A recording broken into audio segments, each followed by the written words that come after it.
ஹே ஃபோக்ஸ், ஆக்சுவலாக ஜஸ்ட் நான் ஒரு வீடியோ ஒன்று இப்போ பார்த்தேன். அந்த வீடியோ எப்படின்னா, ஒரு ஷார்ட்ஸ் வாய்ஸ் ஓவர் கொடுப்பாங்க இல்லையா, அந்த மாதிரி ஒரு வீடியோ. அதில் என்னென்னா, ஒரு பையன் வந்து ஏதோ ஒரு மோட்டர், பக்கத்தில் ஒரு லைட்டு, ஒரு ஸ்டாண்டு, வடை சட்டியில் சில்வர் ஃபாயிலை வந்து போட்டு சில்வர் ஃபாயிலை ஒட்டி சூரிய ஒளியை எடுத்து அந்த மோட்டரை ஓட வைக்கிற மாதிரி ஒரு ஷார்ட்ஸ் ஒன்று. அதுக்கு ஒருத்தர் வாய்ஸ் கொடுத்துருக்காரு. என்னென்னா, என்ன அறிவாளி இந்த பையன் பாருங்களேன், சூரிய ஒளியிலிருந்து கரண்ட்டை உருவாக்கி மோட்டர் ஓட வைக்கிறான் அப்படிங்கிற மாதிரி ஒரு வாய்ஸ் கொடுத்து ரொம்ப பிரமாதம். இந்த மாதிரி அறிவாளிகள் புத்திசாலிகள்லாம் நம்ம இருக்காங்க, ஊர்ல இருக்காங்க, வில்லேஜ் விஞ்ஞானிகள் அப்படி இப்படின்ட்டு புகழ்ந்து தள்ளியிருக்காரு. எனக்கு அதை பார்க்கும் போது ரொம்ப பரிதாபமா இருந்தது. ஏன்னா மக்கள் வந்து இதையும் நம்புறாங்க பாருங்க. அவங்களுக்கு வந்து எதை நம்பணும், எதை நம்பக்கூடாது, எது உண்மை, எது பொய் அப்படிங்கிறது கூட தெரியாத அளவுக்கு நம்மளுடைய மக்கள் நிறைய பேர் இருக்காங்க. ஒண்ணுமே தெரியாத மக்களும் இந்த நாட்டுல இல்ல, உலகத்துல நிறைய பேரே இருக்காங்க. அந்த மாதிரி படிச்சிருப்பாங்க, பட் மூளையோட செயல்திறன் இல்லை. அதனாலதான் அந்த மூளையோட செயல்திறன் வச்சு மனிதர்களாகட்டும் மிருகங்களாகட்டும் நிறைய வகையா பிரிக்கலாம். அதுல எப்படின்னா, அறிவாளி, புத்திசாலி, மேதாவி, முட்டாள், மடையன், பகுத்தறிவாளி. இது வந்து அறிவாளி கூட வந்துடும். அறிவாளியோடைய சப்டிவிஷன் தான் இந்த பகுத்தறிவாளி. அதெல்லாம் எல்லாம் இருக்காங்க இல்லையா, இவங்களெல்லாம் வந்து எப்படி வகைப்படுத்துறது அப்படின்னா, இதுல படிச்சவங்களும் இருப்பாங்க, படிக்காதவங்களும் இருப்பாங்க.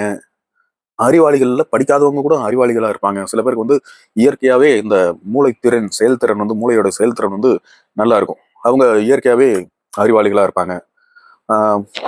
படிச்சவங்களும் அறிவாளிகளா இருப்பாங்க. அறிவாளிகள்ல சில பேர்லாம் எக்ஸ்ட்ரீம் லெவல் அறிவாளி இருப்பாங்க. இதுல என்ன பிரச்சனைனா, அறிவாளிகள் வந்து சில சமயத்துல அவங்களும் முட்டாளா மாறிடுவாங்க. ஏன்னா எப்பேற்பட்ட அறிவாளிகள்லாம் இருக்காங்க. இன்னும் சில சின்ன சின்ன கதைகள்லாம் கேள்விப்பட்டிருப்பீங்க. ஆல்பர்ட் ஐன்ஸ்டீன், அவர் எவ்வளவு பெரிய அறிவாளி, பல கண்டுபிடிப்புகள்லாம் கண்டுபிடிச்சிருக்காரு. பட் இருந்தாலும் அவர் வீட்டுல வளர்க்குற பூனைக்கு 2 கதவு செஞ்சிருக்கிறாரு. ஒரு இதுல 2 ஓட்டை போட்டு, ஒரு பெரிய ஓட்டையும் ஒரு சின்ன ஓட்டையும் போட்டு பூனை வந்து போறதுக்கு, இது பெரிய பூனை வந்து போறதுக்கு, அது குட்டி பூனை வந்து போறதுக்குன்ட்டு இந்த கதையை கேள்விப்பட்டிருப்பீங்க. அந்த எவ்வளவு பெரிய அறிவாளியா இருந்தாலும் ஒரு சில இடத்துல இப்ப இந்த முட்டாள்தனம்னா, இந்த கிரிஞ்சுத்தனம், இன்னைக்கு வேர்டு சொல்லணும்னா, ட்ரெண்டிங் வேர்ட்ல சொல்லணும்னா, அந்த கிரிஞ்சு மாதிரி பண்ணிடுவாங்க. இருக்கதான் செய்யும், அது வந்து தவிர்க்க முடியாது. ஏன்னா இப்போ இந்த அறிவாளி, புத்திசாலி, மேதாவி, இவங்க முட்டாள், மடையர்கள், இவங்கெல்லாம் என்னென்ன மாதிரி கேரக்டர்ல இருப்பாங்க அப்படின்னு பொதுவா பாக்குறோம்னு வச்சுக்கோங்க. இப்போ மேதாவினா அவங்களுக்கு ரொம்ப விஷயங்கள் நிறைய தெரிஞ்சிருக்கும். இவங்களுக்கு கோபம் வர்றது கொஞ்சம் கம்மி தான், அதிகமா கோவப்பட மாட்டாங்க. ஏன்னா அவங்க அறிவாளி புத்திசாலிகளுக்காக மேல ஒரு ஆன்மீக ஞானம்னு சொல்ல முடியாது. அவங்களுக்கு அந்த ஆன்மீகத்தை பத்தியும் தெரியும், நிறைய புக்ஸ் படிப்பாங்க, ரொம்ப அமைதியா இருப்பாங்க. அவங்களுடைய கேரக்டரிஸ்டிக்ஸ் எப்படி இருக்கும், ரொம்ப அமைதியா இருப்பாங்க, எந்த ஒரு முடிவும் நிதானமா எடுப்பாங்க, சரியா எடுப்பாங்க. அண்ட் அவங்க நல்லா படிச்சவங்களா இருப்பாங்க. இந்த மேதாவிகள்ல பாத்தீங்கன்னா, படிக்காதவங்கன்ட்டு இருக்கிறதுக்கு வாய்ப்பு இல்லை. நல்ல கற்று தேர்ந்து பல டிகிரிகள் முடிச்சவங்க, அவங்க வந்து மேதாவிகளா இருப்பாங்க. அதுக்காக நிறைய டிகிரி படிச்சவங்களாம் மேதாவி கிடையாது. அதுல ஒரு ஸ்டேட் ஆஃப் மைண்ட், ஒரு காம்னஸ், சகிப்புத்தன்மை, பொறுமை, இந்த மாதிரி இருக்கவங்க தான் ஒரு மேதாவியா இருக்க முடியும். அடுத்து அறிவாளிகள் வரும். அறிவாளிகள் பாத்தீங்கன்னா சயின்ஸ் ரிலேட்டடா, அவங்களுக்கு இந்த அறிவாளிகளுக்கு எப்பயுமே லாஜிக்ஸ் முக்கியம். இந்த லாஜிக் இருந்தா இப்படி ஒர்க் ஆகுது அப்படின்னா அதை தான் அவங்க நம்புவாங்க. Science is based on logics இல்லையா, அந்த லாஜிக்ஸ் தான் அவங்களுக்கு ரொம்ப இம்பார்ட்டன்ட். அறிவாளிகள்ல பாத்தீங்கன்னா படிச்சவங்களும் இருப்பாங்க, படிக்காதவங்களும் இருப்பாங்க. படிக்காதவங்க அவங்களுடைய அறிவு திறனே ரொம்ப அலாதையானது. இன்னும் கிராமப்புறங்கள்ல நிறைய பேர் நல்ல அறிவாளிகளா இருப்பாங்க. அவங்களுக்கு புது இன்வென்ஷன்ஸ் பிடிக்கும். அவங்கள வந்து ரெக்கக்னைஸ் பண்ணணும் அப்படின்னு எதிர்பார்ப்பாங்க. யாரா இருந்தாலும் இவங்க இவ்வளவு ஒரு அறிவான செயல் செஞ்சிருக்காங்க அப்படின்னா அதை வந்து மற்றவங்க பாராட்டணும், கண்டிப்பா ரெக்கக்னைஸ் பண்ணணும். அண்ட் முக்கியமா அவங்களுக்கு வந்து ரொம்ப கோபம் வரும். அவங்களுடைய சின்ன சின்ன விஷயங்கள் தான். அறிவாளிகள்லாம் உடனே புதுசு புதுசா கண்டுபிடிக்கணும்னு அவசியம் இல்லை.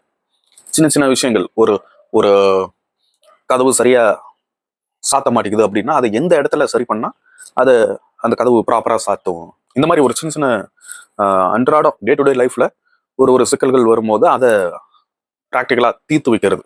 இது வந்து சின்ன சின்ன ஐடியாஸ், அவங்க வந்து சின்ன சின்ன ஐடியாஸ் வந்து நிறைய இருக்கும். அறிவாளிகள் அவங்க அவங்க அதுக்கு கூட ஒரு ஒரு சின்ன கதை ஒன்று நீங்க கேள்விப்பட்டிருக்கலாம். ஒரு பெரிய கப்பல் ஒரு பெரிய கப்பல் ஒன்று இன்ஜின் ஸ்டார்ட் ஆகாம அப்படி நின்றுட்டே இருக்கு. இன்ஜின் ஸ்டார்ட் ஆகல, அந்த கப்பல் வந்து நின்றுட்டே இருக்கு. அப்போ வந்து நிறைய பேர் வந்து மெக்கானிக்க வந்து பாக்குறாங்க, இன்ஜின் பாக்குறாங்க, பட் ஸ்டார்ட் பண்ண முடியல, போயிடுறாங்க. அண்ட் லாஸ்டா ஒரு பெரிய ஒரு எக்ஸ்பீரியன்ஸ்டு ஆளுன்னு வச்சுங்களேன். அந்த எக்ஸ்பீரியன்ஸ்டு ஆளு அவர் வந்து பாக்குறாரு, இன்ஜின் பாக்குறாரு, ஒரு சுத்தியில எடுத்துட்டு வந்து ஒரு இடத்துல தட்டுறாரு, இன்ஜின் ஸ்டார்ட் ஆயிடுச்சு. இது அவருடைய அனுபவத்தினால மட்டும்தான் இப்படி பண்ண முடியுமா அப்படின்னு கேட்டாலும் இல்லை. ஆனா அந்த அனுபவத்தை சரியான இதுல கொண்டு போகக்கூடிய அறிவாற்றல் அது வேணும். எதுக்காக நான் இப்படி சொல்றேன் அப்படின்னா, ரீசெண்டா நாங்க வந்து எங்களுடைய பைக் ஜூபிட்டர் பைக்கை கொண்டு போய் ஒரு ஜூபிட்டர் ஸ்கூட்டர் கொண்டு போய் ஒரு மெக்கானிக் ஷெட்ல விட்டுருந்தோம். அந்த ஆள் கிட்டத்தட்ட ஒரு 15 வருஷமா கடை வச்சிருக்காரு, எக்ஸ்பீரியன்ஸ்டு ஆள் தான். ஸோ நான் வந்து இந்த வண்டி ஆஃப் ஆயிடுச்சு அப்படின்னு கொண்டு போய் விட்டதுக்கு அவங்க என்ன பண்ணாங்க, அந்த மெக்கானிக் என்ன பண்ணாரு, ரெடி பண்ணி கொடுத்தாரு. என்னன்னா ஹீட் வந்து இன்ஜின் ஹீட் ஆனதுனால இதாகல, அது ஆயில் ஊற்றி இருந்தாலே வேலை முடிஞ்சிருக்கும். பட் இவர் என்ன பண்ணியிருக்காரு, இன்ஜின் எல்லாம் இது பிரிச்சு மறுபடியும் எல்லாத்தையும் அசம்பிள் பண்ணி மறுபடியும் போட்டு வண்டி கொடுத்துட்டாரு. வண்டி எடுத்துட்டு நான் ஒரு லாங் டிஸ்டன்ஸ் போயிருந்தேன். ஒரு அவுட் ஆஃப் ஸ்டேஷன் போயிட்டு வரும்போது வண்டி வந்து இந்த பெட்ரோல் ஃப்ளோ இல்லையா இல்லை ஏதாவது கார்பரேட்டர்ல அடிக்குதா என்னன்னு தெரியல, பட் வண்டி அடைச்சு ரைஸ் ஆகுது, ஆனா வீல் சுத்த மாட்டேங்குது. ரைஸ் ஆகுதுன்னா நம்ம இப்படி ஆக்சிலேட்டர் கொடுக்குறோம் அப்படின்னா அப்படியே அந்த உருன்னு சவுண்ட் வரல, அதெல்லாம் வரல. பட் ஆக்சிலேட்டர் திரும்புது, இன்ஜின் வந்து ரன் ஆகல. அது என்ன ஆகிடுச்சுன்னா மறுபடியும் கொண்டு வந்து இந்த மாதிரி பிரச்சனைங்க, லாங் டிஸ்டன்ஸ் போயிட்டு வந்து இந்த மாதிரி ஆயிடுச்சு அப்படின்னு கொடுத்தேன். அப்போ அந்த மெக்கானிக் என்ன சொன்னாரு, இது வந்து பம்ப் போயிடுச்சு, பம்ப் வீக்கா இருக்கு, மாத்தணும் அப்படின்னாரு. சரி மாத்துங்க அப்படின்னாச்சு. பம்ப் மாத்தி கொடுத்தாங்க. பம்ப் மாத்தி கொடுத்தது மறுபடியும் லோக்கல்லே அந்த மாதிரி ஆயிடுச்சு. இப்போ வண்டி போயிட்டு இருக்கு, திடீர்னு ஒரு இடத்துல நம்ம வந்து ஒரு சிக்னல்ல நிக்கிறோம் அப்படின்னா சிக்னல் நின்று மறுபடியும் ஆக்சிலேட்டர் கொடுக்கும்போது வண்டி மூவ் ஆக மாட்டேங்குது. ஒரு 2-3 செகண்ட் நல்ல ஆக்சிலேட்டர் இப்படியே பிடிச்சிருந்தா டக்குன்னு அப்படியே ஃபோர்ஸா இப்படி வீலிங் ஆகுற மாதிரி இது போகுது. நம்ம வந்து அந்த ஃபோர்ஸ் முன்னாடி தள்ளுறதுக்கு நம்ம பின்னாடி விழுந்துருவோம்ல இருக்கு, அந்த மாதிரி ஆயிடுச்சு. அதே மாதிரி எங்கேயாவது போய் யூ டர்ன் பண்றோம் அப்படின்னா கொஞ்சம் ஸ்லோ பண்ணும் இல்லையா, ஸ்லோ பண்ணி யூ டர்ன் பண்ணும்போது ரைஸ் பண்ணோம்னா ரைஸ் ஆக மாட்டேங்குது, மோட்டர் ஓட மாட்டேங்குது. இந்த மாதிரி ஆயிடுச்சு. என்னன்னா இப்ப இதுல என்ன சிக்கல் அப்படின்னு பார்த்தோம்னா, பின்னாடி ஏதாவது பஸ் ஏதாவது லாரி வந்துட்டு இருக்குன்னு வச்சுக்கோங்க, நம்ம மட்டும் ரைட் சைடு திரும்பணும் அப்படின்னா எங்கேயோ ஒரு ஓவர்டேக் பண்றோம் இல்ல ரைட் சைடு திரும்புறோம் அப்படின்னா அது கரெக்டா ஒரு பாயிண்ட்ல வந்து கொஞ்சம் ஸ்லோ பண்ணும்போது ஆக்சிலேட்டர் கொடுத்தோம்னா மோட்டர் ஓட மாட்டேங்குது. அப்ப அதே இடத்துல நிக்கிது, நம்மளால பேலன்ஸ் பண்ணி காலை கீழே வச்சுதான் நிக்கணும், நிக்கிற மாதிரி லிட்டரலா வண்டியை நிறுத்திட்டு நிக்கிற மாதிரி அந்த மாதிரி இருந்தது. அப்புறம் மேடல ஏறும் போது ஆக்சிலேட்டர் கொடுத்தாலும் மோட்டர் ஓட மாட்டேங்குது. இந்த மாதிரி இருந்துச்சு. சரி மறுபடியும் அந்த ஆள்கிட்ட கொண்டு போய் விட்டேன், இந்த மாதிரி ஆகுது அப்படின்னு. இது வந்து மோட்டர் வீக் ஆயிடுச்சுங்க, அதனாலதான் அப்படி இருக்கு அப்படின்னா. மோட்டர் மாத்தி பாக்குறேன் அப்படின்னா சரி மாத்துங்க அப்படின்னா மாத்தி பாருங்க அப்படின்னு சொல்லியாச்சு. மோட்டரையும் மாத்திட்டான், பம்பையும் மாத்திட்டான், ரெண்டுமே புதுசு. இப்ப அந்த பிரச்சனை சரியா இருக்கணும்ல, சரியாகவே இல்லை. ஒரு 2-3 நாள் ஓட்டி பாருங்க, அப்போ போக போக சரியாயிடும் அப்படின்னா ஓட்டி பார்த்தாச்சு சரியாகலை. இப்போ ஒரு 2-3 மாசத்துக்கு மேலே ஆச்சு, இன்னும் சரியாகலை. ஏன்னா அவனுக்கு காசு கொடுத்தாச்சு ஏற்கனவே. மறுபடியும் 3 டைம் நான் கொண்டு போய் விட்டேன் ரிப்பேர் பண்ண இந்த இதே பிரச்சனைக்கு. அவனாலதான் அந்த பிரச்சனையே வந்துச்சு. இப்ப என்னன்னா அந்த பிரச்சனை சேம் கண்டினியூ ஆகுது. 3வது டைம் விடும்போது ஸ்பீடாமீட்டர் இது இருக்கு இல்லையா, பெட்ரோல் காமிக்கும் இல்லையா இண்டிகேட்டர் டேங்க்ல, அந்த சென்சாரும் போயிடுச்சு. அவங்ககிட்ட கொண்டு போய் விட்டதுக்கு ஒண்ணு ரிப்பேர் பண்ணி கொடுத்துக்கிட்டே இருக்கான். நம்ம ரிப்பேர் ஆனதை சரி பண்ணல, அவன் மேல ரிப்பேர் பண்ணி கொடுத்துட்டு இருக்கிறான். பெட்ரோல் இண்டிகேட்டரும் இதாகல, ஒர்க் ஆகல. இப்போ சரி மறுபடியும் அவங்ககிட்ட கொண்டு போய் எதுக்கு விடணும் அப்படின்ட்டு சரி கொஞ்ச நாள் ஆகட்டும், வேற மெக்கானிக் பார்த்து விட்டுக்கலாம். ஏன்னா இப்போ செலவு பண்ணியாச்சு, செலவு பண்ணதுக்காவது அந்த இதுக்காவது கொஞ்சம் ஓட்டிட்டு இருப்போம், அட்ஜஸ்ட் பண்ணி ஓட்டிட்டு இருப்போம்னு ஓட்டிட்டு இருக்கு. அதனால அனுபவம் மட்டும் இருந்தாலும் அது வந்து எல்லாத்தையும் சரி பண்ண முடியுமான்னு கேட்டா கிடையாது. ஏன்னா எத்தனையோ சம்பவங்கள் இருக்கு இந்த மாதிரி. ஸோ இந்த கப்பல் கதைக்கு வருவோம். இப்போ இந்த வயசானவர் போனாரு, அவருடைய அனுபவத்தையும் அவருடைய அறிவாற்றல் ஸோ இந்த இடத்துல அடிச்சா இந்த இது ஒர்க் ஆகும் அப்படின்ட்டு ஒரு சுத்தியில் எடுத்துட்டு வந்து ஒரு இடத்துல 2 தட்டு தட்டினாரு, இன்ஜின் ஸ்டார்ட் ஆயிடுச்சு. இதுதான் வந்து அந்த அறிவு இருந்தால் தான் அதை செய்ய முடியும். இந்த அறிவான ஆளுங்க இருக்காங்க இல்லையா, இவங்களுக்கு சப்டிவிஷன்ஸ்லாம் இருப்பாங்க. அதாவது பகுத்தறிவு இந்த மாதிரி ஆளுங்க. பகுத்தறிவு அப்படின்னு சொல்லிட்டு இப்ப நிறைய பேர் இருக்கானுங்க. ஆனா பக்கா முட்டாளுங்க தான் நிறைய. சில பேர் மட்டும்தான் பகுத்தறிவாளர்களா இருக்காங்க. பகுத்தறிவுனா என்ன அர்த்தம்? ஒரு விஷயத்தை எடுத்தா அந்த பகுத்து அறியணும். அதாவது இந்த விஷயம் எதுக்கு, ஏன், எப்படி அப்படிங்கிற கேள்விகள் எல்லாம் வச்சு அந்த விஷயத்தை பத்தி ஆராய்ச்சி பண்ணி அது உண்மையா பொய்யா, இல்ல இது சரியா தப்பா அப்படிங்கிறத பகுத்து ஆராயணும். இதுதான் வந்து பகுத்தறிவு. ஆனா இவனுங்க எப்படி தெரியுமா, ஏதாவது ஒரு விஷயத்த எவனா சொல்லிட்டு போயிடுவான் போற போக்குல. அது சரி வராதுங்க, அது நல்லா இல்லைங்க, அது சரி இல்லைங்க அப்படின்னு சொல்லிட்டு போயிட்டான்னு வச்சுக்கோங்க. இவங்க அந்த ஒரு பாயிண்ட்ல நின்னுக்குவாங்க. நம்ம போயிட்டு இப்ப நீங்க என்ன பண்றீங்க, ஒரு கடையில போயிட்டு இந்த கடையில காய்கறி எல்லாம் சரியில்லைங்க. ஒரு நாள் வாங்குவீங்க, காய்கறி ஏதோ ஒண்ணு அழுகி போயிருக்கும், ஏதாவது ஒண்ணு ஆயிருக்கும், காஞ்சு போயிருக்கும். ஒரு நாள் வாங்கும் போது அப்படி இருக்கும். ஆனா நீங்க போயிட்டு இன்னொருத்தவங்க சொல்லும் போது அந்த கடையில காய்கறி சரியில்லைங்க, எல்லாம் அழுகி போனதா இருக்கு அப்படின்னு சொல்லிடுறீங்க. உடனே அவன் அதையும் நம்பிக்கிட்டு அந்த கடைக்கு போகவே மாட்டான். ஏன்னா காய்கறிங்கிறது ஒரு நாள் அழுகி போயிருக்கும், ஒரு நாள் வந்து காஞ்சு போயிருக்கும். அதுக்காக டெய்லி அதே அழுகின காய்கறி அவன் பர்பஸாவே வாங்கிட்டு வந்து வைக்கிறான்னு என்ன? அந்த மாதிரிலாம் இருக்காது இல்ல. அந்த மாதிரி இருக்க முடியாது. காய்கறி ஃப்ரெஷ்ஷா வரும். அது அந்த அன்னைக்கு நீங்க வாங்காம விட்டுட்டு ஏதோ அழுகின அன்னைக்கு 1-2 காய்கறி அழுகி இருக்கும், அதை வாங்கிட்டு அந்த கடையே சரியில்லை அப்படின்னு சொல்றது எவ்வளவு பெரிய முட்டாள்தனம். அதனாலதான் இந்த பகுத்தறிவாளிகள்னு சொல்லிக்கிறாங்க இல்லையா, இவனுங்களும் அப்படிதான். ஆரம்பத்துல எவனா ஏதாவது ஒண்ணு இதா வாங்கியிருப்பான், இல்ல ஒரு ராங்கா இருக்கும், ஏதோ ஒண்ணு மிஸ் அண்டர்ஸ்டாண்டிங் ஆயிருக்கும். அதை இவனுடைய ஃபாலோயர்ஸ்க்கு சொல்லிட்டு போயிடுவான். இதுங்களும் அவனை இந்த ஆடு கூட்டம் மாதிரி ஃபாலோ பண்ணிட்டே இருக்கும். நீங்க போயிட்டு சொன்னீங்கன்னா இந்த நல்லா இருக்க அப்படின்னு சொன்னீங்கன்னா, இல்ல அந்த காய்கறி கடையில எப்பயுமே காஞ்சி போய் தான் இருக்கும், அங்க காய்கறி எல்லாம் அழுகுதான் வரும் அப்படின்னு இவங்களே ஒரு முடிவு பண்ணி அதை பரப்பிட்டு இருப்பானுங்க. அடுத்தது முட்டாள்கள். பாத்தீங்கன்னா படிச்சவங்களா இருப்பாங்க. படிக்காதவங்க கண்டிப்பா முட்டாளா இருக்கணும்னு அவசியம் இல்லை. பட் முட்டாள்கள்ல படிச்சவங்களும் இருக்காங்க. எனக்கு தெரிஞ்ச நிறைய பேர் இருக்காங்க படிச்சவங்களே முட்டாள்கள். நல்லவங்க, ஆனா கேரக்டர் வந்து நல்லவங்க, ஆனா மூளையோடைய செயல்திறன் வந்து முட்டாள் அப்படிதான் சொல்லணும். நல்லா படிச்சவங்க தான், ஆனா இவங்களை வந்து நிறைய ஏமாத்தலாம். நல்லா ஏமாத்தி பொழைக்கிற ஆளா எவனா இருந்தான்னு வச்சுக்கோங்க, இவங்க கூட இருந்தா நல்லா ஏமாத்தலாம். அதுவும் சில பேர்லாம் நல்ல அடி முட்டாள் தான், ஆனா பணக்காரனா இருப்பாங்க. எனக்கு தெரிஞ்ச அந்த மாதிரிலாம் இருக்காங்க. காசை வந்து எப்படி பண்றது, காசை எதுக்கு செலவு பண்றது, அந்த விஷயத்த எப்படி ப்ராப்பரா பண்ணணும் அப்படின்லாம் அவங்களுக்கு தெரியாது. இருந்தாலும் அவங்களுக்கு காசு வந்துகிட்டே தான் இருக்கும். ஏதோ அவங்க செஞ்ச புண்ணியம் அது, அதனால அவங்களுக்கு காசு வந்துகிட்டே இருக்கும். பட் தேவையற்றன்னா ஒரு செலவு பண்றாங்கன்னா அது சுத்தமா எதுக்குமே ஆகாத ஒரு விஷயமா கொண்டு போய் எல்லாம் செலவு பண்ணுவாங்க, அதுவும் அதிக அளவுல. இவங்க வந்து முட்டாள்கள்னு பேர். இவங்களுக்கு இன்னொரு விஷயம் என்னன்னா, இவங்க ஒரு விஷயத்த எதையாவது ஒண்ணு நம்புறாங்கன்னு வச்சுக்கோங்க, அந்த விஷயத்த மத்தவங்க கிட்ட சொல்லுவாங்க. அது உண்மையா பொய்யா அப்படின்லாம் இவங்களுக்கு தெரியாது. இதோ இப்ப இந்த ரீல்ஸ்ல சொன்னோம் இல்லையா, ஒரு ஷார்ட்ஸ் பார்த்துன்னு சொன்னோம் இல்லையா, ஒரு வட சட்டியில சூரிய ஒளி உள்வாங்கி மோட்டர் ஓட்டுறான், அதை நம்பி ஒரு ஆள் பேசுறாருண்டு. அவரெல்லாம் இந்த கேட்டகரியில் வரவர் தான் முட்டாள். நீங்க நிறைய பார்த்துருக்கலாம். இன்ஸ்டா, இப்போ நிறைய சோசியல் மீடியாஸ் இருக்கு இல்லையா, சில பேர்லாம் வந்து ஒரு பஸ்ல போற மாதிரி, பஸ்ல வந்து ஒரு பாட்டி இருப்பாங்க, ஒருத்தன் வந்து திமிர்த்தனம் பண்ணுவான் அந்த பாட்டிக்கு. பட் இன்னொருத்தன் வந்து அப்படியே அவனை ஏதாவது இது பண்ணி அடிச்சோ ஏதாவது பண்ணி அவனை அந்த பாட்டி வந்து உட்கார வைப்பான். இந்த மாதிரிலாம் சில ரீல்ஸ் ஷார்ட்ஸ் எல்லாம் பார்த்துருப்பீங்க நீங்க. அப்புறம் ரோட்ல ஏதாவது பொண்ணு நடந்து போகும், குனிஞ்சு எதையா எடுக்கிறதுக்கு தயங்கும், உடனே முன்னாடி ஒருத்தன் வந்து அப்படியே அவன் ஷூலேஸ் கட்டுற மாதிரி குனியுவான். இந்த மாதிரிலாம் சில கிரிஞ்சுத்தனமான வீடியோஸ்லாம் வரும். அதுக்கு கீழே நீங்க கமெண்ட்லாம் பார்ப்பீங்க, நிறைய கமெண்ட்ஸ் பார்க்கலாம். Oh bro, you are God bro, you are great bro, you are the hero bro, அந்த பாட்டியை நீங்க காப்பாத்துறீங்க ப்ரோ, அப்படி இப்படின்லாம் கமெண்ட்ஸ் நிறைய இருக்கும். பாத்தீங்கன்னா இவங்களாம் அந்த முட்டாள் கேட்டகரியில வரவங்க தான். என்னன்னா இது வந்து ஒரு ஸ்கிரிப்டட் வீடியோ அப்படின்னு அவங்களுக்கு தெரியாது.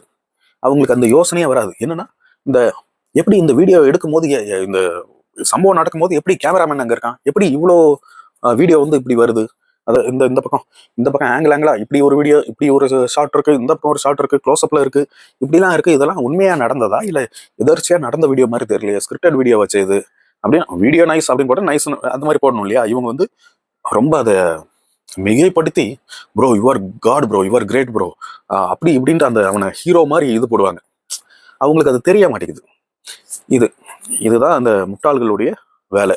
அப்புறம் கமெண்ட்ஸ்ல பாத்தீங்கன்னா ஏதாவது நம்ம வந்து ஒரு நல்ல விஷயம் நம்ம சொல்றோம்னு வச்சுக்கோங்க, அந்த வீடியோ கீழே சில பேர் முட்டாள்கள் வந்து என்ன பண்ணுவாங்கன்னா கெட்ட வார்த்தை கமெண்ட் போடுவானுங்க. சில பேர் ஃபேக் ஐடியில வந்து கமெண்ட் போடுவானுங்க. அவனுங்க ஐடியிலே வரவே மாட்டானுங்க. ஆனா அந்த ஃபேக் ஐடியை நம்பிக்கிட்டு இன்னும் ஒரு 4-5 பேர் சேர்த்து போடுவானுங்க கமெண்ட், பேட் கமெண்ட், கெட்ட வார்த்தை போடுவானுங்க. என்னன்னா இவனுக்கே புத்தி இருக்காது. இவனுங்க ஒருத்தவங்க ஏதோ திட்டியிருக்கான், அதுல வந்து அவங்களுக்கு வந்து ஒரு ஜாலி, ஒருத்தவங்க திட்டுறதுனால ஒரு ஜாலி. இவனுங்கெல்லாம் நம்ம என்ன பண்ணுவோம், காரணமே இல்லாம திட்டுறவங்கலாம் என்னன்னு சொல்லுவோம், ரோட்ல பார்க்கலாம். சில பேர் வந்து இந்த மனநலம் பாதிக்கப்பட்டு அவங்க கண்ணமெல்லாம் திட்டிகிட்டே போவாங்க எல்லாரையும். மனநலம் பாதிக்கப்பட்டவங்க அவங்க போயிட்டு நம்ம மறுபடியும் போய் திட்டவ முடியும்? திட்டினாலும் நமக்கு தான் அது loss, energy waste, time waste. அவன் அதே தான் பண்ணிட்டு இருப்பான், திட்டிகிட்டே போயிட்டு இருப்பான். மனநல பாதிக்கப்பட்டவன் என்ன பண்றது பாவம். சரி, அந்த மாதிரி சில பேர் கமெண்ட்ஸ்ல வருவானுங்க, கெட்ட வார்த்தையா போட்டு திட்டிட்டு இருப்பானுங்க. ஏன் திட்டுறான்னு அவனுக்கு காரணமே இருக்காது. ஏன்னா அவன் வந்து மனநல பாதிக்கப்பட்டவன் எந்த ஒரு விஷயமும் அவன் செஞ்சாலும் அது ஒரு முட்டாள்தனமா தான் இருக்கும். அதாவது புரோஜனம் இருக்காது. அவன் செய்யற வேலை வந்து புரோஜனம் இருக்காது. அவன் என்ன பண்ணுவான், இப்ப ரோட்ல சில குப்பைகள் கிடக்குன்னு வச்சுக்கோங்க, அந்த குப்பையை எடுத்து அவன் பைக்குள்ளெல்லாம் வச்சுக்குவான். அதை கொண்டு போய் குப்பை தொட்டில போட்டா அது வந்து ஒரு புரோஜனமான செயல். அந்த குப்பை எடுத்து இவன் பாக்கெட்ல இதுல தலையில சொருகி வச்சு அது வந்து ஒரு முட்டாள்தனமான செயல் தானே அது. இந்த மாதிரி முட்டாள்கள், அடிமுட்டாள்கள் இருக்காங்க. இந்த முட்டாள்களுடைய கேட்டகரி தான் அவனுங்க. இவங்க என்னன்னா, எனக்கு தெரிஞ்ச ஒருத்தர் இருக்காரு, நல்ல மெத்த படிச்சவர். அவரு சொல்றதெல்லாம் வந்து ரொம்ப எப்படி சொல்றது, ஒரு உதாரணத்துக்கு சொல்றோம்னு வச்சுக்கோங்க. அவர் வந்து சொல்லுவார், சார் இந்த மாதிரி லாரி டயர்லாம் இருக்கு இல்லைங்களா, லாரி டயர், அந்த லாரிக்கு அடியில வந்து சில அமானுஷங்கள் இருக்கும், அது எனி டைம் அங்கேயே இருக்கும். அது பேர் யக்ஷி. அது வந்து யக்ஷிகள்னு பேரு. அந்த யக்ஷிகள் வந்து என்ன பண்ணுன்னா பார்த்துக்கிட்டே இருக்கும். யாராவது அப்படியே வந்தாங்கன்னா, கொஞ்சம் அவங்க கெட்ட நேரம் அப்படின்னா அவங்களை அப்படியே பிடிச்சி லாரிக்குள்ள இழுத்துருவோம், டயர்ல அடிபட்டு செத்துருவாங்க அப்படின்றாரு. இந்த மாதிரி நிறைய சொல்லுவார். சூலூர் பேஸ்மெண்ட் இருக்கு இல்லையா, சூலூர்ல ஏர்ஃபோர்ஸ் பேஸ்மெண்ட் இருக்கு சூலூர்ல. அங்க வந்து அந்த அண்டர் கிரவுண்ட்ல 2500 ஜெட்டு நிறுத்தி வச்சிருக்காங்களாம். நான் நினைச்சுக்குவேன், இவ்வளோ படிச்சாலு எப்படி ஒரு லாஜிக் இல்லாம எப்படி நம்புறாரு அப்படிங்கறத நான் வந்து நினைச்சிட்டு, சரி என்ன பண்றது, முட்டாள் அப்படிதான் இருப்பாங்க. நம்ம எவ்வளவுதான் சொன்னாலும் அவங்களுக்கு அந்த இது வராது. நீங்க திட்டி கூட பாருங்களேன், அவங்களுக்கு கோபமே வராது. முட்டாள்களுக்கு நீங்க திட்டினா கூட கோபம் வராது. அந்த அளவுக்கான நல்லவங்க அவங்க எல்லாம். நல்ல டைப் தான். இறக்கப்படுவாங்க, ஈஸியா ஏமாந்துருவாங்க. இந்த மாதிரி இந்த முட்டாள்களுக்கும் அடிமுட்டாள்களுக்கும் ஒரு சில வித்தியாசம் என்னன்னா, இந்த முட்டாள்கள் என்ன பண்ணுவாங்க, அவங்க செய்யற விஷயங்களே முட்டாள்தனமா இருக்கும், சொல்ற விஷயங்களே முட்டாள்தனமா இருக்கும். நம்ம கிட்ட சாதாரணமா பேசும்போது அவங்க நார்மலா பேசுவாங்க, அதுல சில அவங்களுடைய பர்சனல் லைஃப்ல நடக்கிறது சில முட்டாள்தனம் அதுதான் நமக்கு தெரியும். இந்த அடிமுட்டாள்கள் யாருன்னா, மற்றவங்க யாராவது ஏதாவது சொல்லுவாங்க, ஏங்க இந்த மாதிரி அவங்க ஒரு முட்டாள்தனமா ஏதாவது சொல்லுவாங்க. முட்டாள்தனமானா லாஜிக்கே இல்லாத சில விஷயங்கள். அப்படி சொல்லும் போது அதை ரொம்ப உண்மைன்னு நம்பி இவங்க என்ன பண்ணுவாங்க, அதை மற்றவங்களையும் நம்ப வைக்க ட்ரை பண்ணுவாங்கன்னா அது உண்மை மாதிரியே பேசுவாங்க. இவங்களை வந்து அடிமுட்டாள்னு சொல்லலாம். ஸோ ஆனா நல்லவங்க கேரக்டர் நல்லவங்க, மற்றவங்களுக்கு இறக்கப்படுவாங்க. இவங்கெல்லாம் ஈஸியா ஏமாத்திடுவாங்க நிறைய பேர். அந்த அளவுக்கு நம்ம அவங்களுக்கு ஏதாவது ஒரு நல்ல விஷயம் சொன்னாலும் அவங்களால அது வந்து ஏத்துக்க முடியாதுன்னா இல்லைங்க பரவாயில்லைங்க அப்படின்னு நம்மளை அவாய்ட் பண்ணுவாங்க. அவங்களுக்கு ஏதாவது ஒரு நல்ல விஷயம் நம்ம சொல்றோம்னு வச்சுங்க, அவங்க வந்து நம்மளை அவாய்ட் பண்ண ஆரம்பிச்சிருவாங்க. அந்த அளவுக்கு ஒரு நல்லவங்க. சரி எப்படியே கேட்டு குடிச்சோரா போங்கன்னு விட்டு நம்ம வந்துடணும், அந்த அளவுக்கு இது. அடுத்து பாத்தீங்கன்னா மடையர்கள் இருக்காங்க இல்லையா, ரொம்ப மோசமானவங்க. இந்த மடையர்கள்னா இவங்க எப்படி இருப்பாங்கன்னா, இவங்க வந்து ரொம்ப கன்னிங் அப்படி சொல்லலாம். ரொம்ப கன்னிங்கா இருப்பாங்கன்னா ஒரு இந்த முட்டாள்களுக்கு இந்த மடையர்களும் நல்ல தோஸ்தா இருப்பாங்க, நல்ல ஃப்ரெண்டா இருப்பாங்க. ஏன் தெரியுமா, அவங்க கிட்ட இருந்து, இந்த முட்டாள் கிட்ட இருந்து ஆதாயம் நிறைய இவங்க பார்ப்பாங்க இந்த மடையர்கள். அதாவது எந்த விதத்துலயோ ஒரு ஆதாயம் வந்துகிட்டே இருக்கும் இவங்களே ஆதாயம் பார்த்துக்காங்க. ஆனா இந்த மடையர்கள் ரொம்ப கேர்ஃபுல்லா இருப்பாங்க. முட்டாள்கள் கிட்ட அறிவாளிகளோ புத்திசாலிகளோ கிட்ட நெருங்க விட மாட்டாங்க. ஏன்னா இவங்களுக்கு இந்த ஆதாயம் போயிடும். இந்த மடையர்கள்னு ஏன் அப்படின்னு சொல்றேன்னா, எந்த ஒரு விஷயமா இருந்தாலும் இவங்க அப்படியே மட மாத்தி சொல்லுவாங்க. நீங்க வந்து இது இது சரியில்லைங்க அப்படின்னு நீங்க சொல்றீங்க அப்படின்னா, ஒரு அறிவாளியோ புத்திசாலியோ போய் முட்டாள்கிட்ட இது சரியில்லைங்க, இப்படி பண்ணா இவ்வளவு நஷ்டமாகும் அப்படின்லாம் சொன்னோம்னா, இந்த மடையர்கள் என்ன பண்ணுவாங்க, நம்ம சொல்றத அப்படியே வேற மாதிரி திருப்பி விட்டுருவாங்க. இல்லைங்க ஒரு ஜால்ரா அடிப்பாங்கன்னு வச்சுக்கோங்களேன். ஜால்ரா அடிச்சு இந்த அறிவாளிகள் வந்து சொல்றத வந்து, இல்ல அந்த மாதிரி பண்ணா அந்த மாதிரிலாம் ஆகாது, நீங்க இது பண்ணுங்க, உங்க ஐடியா தான் கரெக்ட், நீ இது பண்ணாதான் இது ஆகும் அப்படின்னு சொல்லி மட மாத்தி ஆதாயம் பார்த்துட்டு இருப்பாங்க. டைரக்டா சில விஷயங்கள்லாம் சொல்ல முடியாது. ஏன்னா நான் இந்த மாதிரி ஒரு முட்டாள் கிட்ட மாட்டி அங்க ஒரு மடையன் ஒருத்தன் இருந்தான். அதனால கொஞ்சம் நமக்கு சரி வராம வெளியில வந்த மாதிரி ஆயிடுச்சு. அதனால அந்த இடம் நமக்கு சரி வராம வெளியில வந்துட்டேன். ஏன்னா ஒரு முட்டாள் கிட்ட கூட புத்திசாலியும் அறிவாளியும் கூட இருந்துடலாம். ஆனா ஒரு மடைய முட்டாள் கூட இருக்கும்போது புத்திசாலியும் அறிவாளியும் கூட இருந்தாங்கன்னா, இந்த புத்திசாலி அறிவாளியும் கிரிமினல் ஆயிடுவாங்க அந்த அளவுக்கு. ஏன்னா அறிவாளியும் புத்திசாலியும் ஓரளவுக்கு சேம் தான். புத்திசாலிகள் எப்படின்னா சமயோஜிதமா யோசிப்பாங்க. மடையர்கள் பத்தி சொல்லிட்டேன்னா இப்ப புத்திசாலிகள் வரும். புத்திசாலிகள் அந்த ஸ்பாட்ல எப்படி யாருக்கிட்ட என்ன பேசணும், எப்படி பேசணும், இந்த மாதிரி விஷயங்கள், ஏதாவது ஒரு பிரச்சனை வருதுன்னா அதுல இருந்து கிளவரா எப்படி தப்பிக்கணும், ஒரு ஒரு கிரிமினல் வேலையா இருந்தா கூட அந்த புத்திசாலித்தனம் அவங்களுக்கு கை கொடுக்கும், வேலை செய்யும். இந்த மாதிரி புத்திசாலிகள் கிரிமினல்ஸ்ல அதிகமா இருப்பாங்க. புத்திசாலிகள் அதுல புத்திசாலிகள் மேக்சிமம் படிக்காதவங்களும் இருப்பாங்க, படிச்சவங்களும் இருப்பாங்க. பட் புத்திசாலிகள்ல கிரிமினல்ஸ் அதிகம். கம்பேர் பண்ணும்போது கிரிமினல்ஸ் வந்து நிறைய புத்திசாலிகளா இருப்பாங்க. புத்திசாலிகள் எல்லாரையும் கிரிமினல்னு சொல்லல, கிரிமினல்ஸ்ல புத்திசாலிகள் இருப்பாங்கன்னு சொல்றேன். மேக்சிமம் நல்ல புத்திசாலிகளா இருப்பாங்க. அண்ட் இது வந்து மூளையோட செயல்திறனை வச்சு இந்த வகையா இத்தனை வகையா பிரிக்கலாம். மிருகங்கள்லயும் அப்படிதான். சில மிருகங்கள் நல்ல அறிவாளித்தனமா நடந்துக்கும்.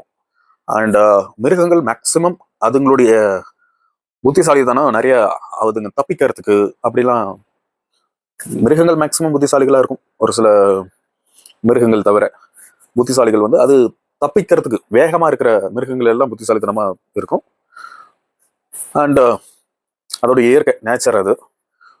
ஒரு மான் எடுத்துக்கிறீங்கன்னு வச்சுங்களேன், அது புத்திசாலித்தனமா தான் பண்ணும் தப்பிக்கும் போது. 50 சிங்கம் துரத்தினாலும் கட்டடிச்சு எப்படி போனா எப்படி திரும்பணும், எந்த நேரத்துல திரும்பணும் அப்படிங்கிறது அதோடைய சமயோஜித புத்தி ஒர்க் ஆகும். இதுதான் வந்து புத்திசாலித்தனம் அப்படிங்கிறது. அண்ட் அறிவாளிகள் அப்படின்னு சொல்ல போனா காக்காலாம் இருக்கு இல்லையா, அதெல்லாம் ரொம்ப அறிவாளியான மிருகத்துல, அதாவது பறவைகள். அது காக்கா வந்து நல்லா திங்க் பண்ணி செய்யக்கூடியது. ப்ராப்ளம் சால்விங் அதெல்லாம் வந்து காக்காக்கு நல்லா வரும். நீங்க சயின்ஸ்ல ரீதியாக அந்த காக்கா வீடியோஸ்லாம் போட்டு பார்த்தீங்கன்னா உங்களுக்கு தெரியும். இந்த மாதிரி மிருகங்கள்லையும் நம்ம வகை பிரிக்கலாம். அண்ட் இப்போ யூடியூப்லயும் இனக்குழுக்கள், அதாவது யூடியூப்ங்கிறது ஒரு காடு தான். யூடியூப் ஒரு காடு. அதாவது காட்டுல எப்படி நம்மளை கொடூரமா கொல்லக்கூடிய மிருகங்கள் இருக்குமோ, அதே மாதிரி அன்பா பழகக்கூடிய மிருகங்கள் இருக்குமோ, நல்லதா நமக்கு நல்ல விஷயங்கள் கொடுக்கக்கூடிய மரங்கள் இருக்கிற மாதிரி யூடியூபும் ஒரு பெரிய காடு. இதுல நிறைய இனக்குழுக்கள் இருக்காங்க. அதாவது இந்த இனக்குழுக்கள் எப்படின்னா, இப்ப எனக்கு வந்து ஒரு என்னுடைய ஃப்ரீக்வன்சினா நான் ஒரு சில வீடியோஸ் நியூஸ் சேனல் பாக்குறேன்னு வச்சுக்கோங்க. நான் நியூஸ் பாக்குறேன். இப்ப என்ன மாதிரி நியூஸ் விரும்பி பாக்குறவங்கன்னா நாட்டுல என்ன நடக்குது அப்படின்னு தெரிஞ்சுக்கிறதுக்கு பாக்குறவங்க இருப்பாங்க. என்ன மாதிரி இந்த இந்த ஃப்ரீக்வன்சில நியூஸ் பார்க்கணும் அப்படிங்கிற நிறைய பேர் இருப்பாங்க. அவங்களுக்கு இந்த சொசைட்டி ரிலேட்டட் விஷயங்கள் வந்து அவங்களுக்கு ஆர்வம் இருக்கும். இவங்க இந்த யூடியூப்ல அந்த அந்த அந்த சேனல்ஸ் தான் இவங்களுக்கு ரெக்கமெண்ட் ஆகும். அந்த சேனல்ஸ் தான் இவங்க பார்ப்பாங்க மேக்சிமம். இப்போ நான் வந்து ஒரு 20 சேனல் பாக்குறேன்னா, என்ன மாதிரி அதே 20 சேனல் 1-2 முன்ன இருக்கும். இந்த சேனல்ஸை மட்டும் பாக்குற ஒரு குரூப் இருப்பாங்க. இப்போ இவங்க வந்து ஒரு இனக்குழு. இப்ப நான் வந்து இந்த சில சேனல் A2D கொஞ்சம் சயின்ஸ் ரிலேட்டடா அப்படி பாக்குறேன்னு வச்சுக்கோங்க. ஆனா A2D இவனை விட இன்னும் நல்ல நல்ல நல்ல வீடியோஸ் போடுற கிரியேட்டர்ஸ் இன்னும் நிறைய பேர் இருக்காங்க. ஆனா அவங்க எல்லாம் எனக்கு சஜஸ்டும் ஆகாது. அண்ட் அவங்கள அவங்களுக்கு ஒரு கூட்டம், பெரிய கூட்டம் இருக்கும். அது ஒரு இனக்குழு. அவங்க ஒரு செட் ஆஃப் வீடியோஸ் சேனல்ஸ் பார்ப்பாங்க. அவங்க அந்த அந்த அது வந்து ஒரு இனக்குழு. அப்படி இன்னொரு இனக்குழு இருக்கும். அவங்க வந்து இந்த பக்தி ரிலேட்டடா, அந்த பக்தியிலேயே சின்ன சின்ன இனக்குழுக்கள் இருக்கும். ஒரே ஒரே ஒரு 5 பேர் பக்தி ஆளுங்க இருக்காங்கன்னா அந்த 5 பேரை மட்டும் ஃபாலோ பண்ற ஒரு இனக்குழு, வேற 5 பேரை ஃபாலோ பண்ற ஒரு இனக்குழு, 10 பேர். ஆனா ஒண்ணுக்கு ஒண்ணு சளைச்சதே கிடையாது. நம்ம நினைச்சிட்டு இருக்கோம் இல்லையா, சில பேர்லாம் இவங்கெல்லாம் பெரிய யூடியூபர்ஸ்ன்ட்டு. நம்ம ஒரு சில பேர் இப்ப என்னுடைய வீடியோஸ் பாக்குறாங்கன்னா என்னுடைய ஃப்ரீக்வன்சில இருக்கிற சில பேர் மட்டும் தான் இந்த இந்த இந்த இனக்குழு தான் இந்த வீடியோஸ் பார்த்துட்டு இருப்பீங்க. ஆனா அந்த பெரிய நம்ம நம்ம பார்த்துட்டு இருக்கிற யூடியூபர், இவங்கெல்லாம் பெரிய யூடியூபர் அப்படின்னு பார்த்துட்டு இருக்கிற அவங்கள விடவும் அதிகமா சப்ஸ்கிரைபர் வச்சிருக்கிற ஆளுங்களா இருக்காங்க. ஆனா அவங்கள வந்து நமக்கு தெரியாது. அந்த சேனல்ஸ் பாக்குற இனக்குழு அவங்களுக்கு தான் இவங்களுக்கு தெரியும். அந்த இனக்குழுக்கு நம்மள தெரியாது. இப்ப இந்த இனக்குழுக்கள்லாம் எப்படின்னு பார்த்தோம்னா, இப்ப உங்க வீட்டுல ஒரு 5 பேர் இருக்கீங்கன்னு வச்சுங்க. இதுல 2 பேர் ஒரு ஒரு ஒரு யூடியூப் இனக்குழு சேர்ந்தவங்களா இருப்பீங்க. உங்க பையனோ அண்ணனோ வீட்டுல இருக்கிறவங்களே அவங்க வேற ஒரு செட் ஆஃப் சேனல்ஸ் பார்த்துட்டு இருப்பாங்க. அவங்க வந்து ஒரு இனக்குழு, ஆனா உங்களுக்கு பக்கத்துல இருப்பாங்க. இதுதான் வந்து யூடியூப்ல இனக்குழுக்கள்னு சொல்றது. ஸோ இப்போ ஒரு ஆரம்பத்தில் ஒரு வீடியோ சொன்னோம் இல்லையா, அவங்க வந்து ஒரு இனக்குழு. அந்த மாதிரி ஒரு செட் ஆஃப் பீப்புள் இருப்பாங்க. அவங்க வந்து வீடியோ எந்த வீடியோ வந்தாலும் அது உண்மைத்தன்மை இருக்கா, எப்படி, ஏன், அதெல்லாம் நம்ம பார்க்க மாட்டாங்க. அது பார்க்கவும் தெரியாது அவங்களுக்கு. ஆனா அதை உண்மை நம்பிட்டு அதை வந்து பேசுவாங்க. அதுதான் அந்த முட்டாள் கேட்டகரியில வர்றவங்க. அது அந்த செட் வந்து ஒரு இனக்குழுவா இருப்பாங்க. ஸோ யூடியூப்ல இந்த மாதிரி பல விஷயங்கள் இருக்கு. யூடியூப்ல இப்போ என்னன்னா நிறைய மக்களை வந்து, ஏன்னா இப்ப இவர் வந்து ஒரு வீடியோ போடுறாரு இல்லையா, இந்த மாதிரி இந்த பையன் எவ்வளவு அறிவாளி, அதை நம்பிட்டு இன்னும் நிறைய பேர் இருப்பாங்க. இந்த ஆள் மாதிரியே எவ்வளவுதான் வந்து மக்கள் வந்து எவ்வளவு படிச்சிருந்தாலும் இந்த மாதிரியும் ஆட்கள் இருக்கதான் செய்யறாங்க. அதனாலதான் இந்த யூடியூப்பை பார்க்கும் போது கொஞ்சம் பயமா இருக்கு. இப்போ ஏஐ வேற வந்துருச்சு. ஆர்டிபிஷியல் இன்டெலிஜென்ஸ்ல பாத்தீங்கன்னா அப்படியே ரியலா இருக்கிற மாதிரியே இருக்கு. இப்போ அஜித் விஜய் இந்த ஆக்டர்ஸ் வீடியோ எல்லாம் போட்டு ஒருத்தர் ஒரு வீடியோ போட்டிருந்தாரு. அவங்க என்ன ப்ரொஃபஷனல்ல இருந்தா எப்படி இருக்கும் அப்படின்ட்டு ஒரு இது போட்டிருந்தாரு. இந்த மிமிக்ரி எல்லாம் பண்ணுவாங்க இல்லையா, அந்த மாதிரி.